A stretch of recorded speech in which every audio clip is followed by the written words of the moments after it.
Hello friends, అందరూ ఎలా ఉన్నారు? నేనైతే చాలా బాగున్నాను. మీరందరూ కూడా చాలా బాగుండాలని కోరుకుంటున్నాను. మనసు ఆనందంగా ఉంటే తను ఆరోగ్యంగా ఉంటుంది. Welcome to Janu's nature. నేను మీ ఝాన్సీ. సో మీరైతే ఈ వర్డ్ కోసం చాలా వెయిట్ చేస్తున్నారని తెలుసు. మీ అందరికీ అలవాటు అయిపోయింది కదా.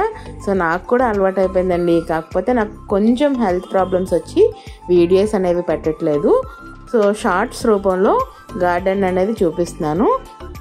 సో చూసారు కదా, ఇక్కడ సపోటాస్ బంచెస్గా ఎలా ఉన్నాయో. సో ఇలా బాగా కాయాలి అంటే మంచిగా మనం వాటికి ఇవ్వాల్సింది ఏమీ లేదండి. మన ప్రేమంతా వాటి మీద పెట్టాము అంటే అవంతా బాగా రిజల్ట్ని వస్తాయి అన్నమాట. చాలా బ్యూటిఫుల్గా కాసాయి కదా. నాకైతే చాలా నచ్చాయి. మరి మీ అందరికీ కూడా నచ్చాయని అనుకుంటున్నాను. కానీ అవి బాగా పండి మన పొట్ట వరకు చేరాలన్నమాట. ఇంతలోపు ఉడతలు, చిలుకలు ఇలా చాలా వచ్చి తినేస్తాయి. ఇట్లాంటి మరిన్ని వీడియోస్ కోసం నా ఛానల్ని సబ్స్క్రైబ్ చేసుకోండి, నన్ను సపోర్ట్ చేయండి. Bye friends.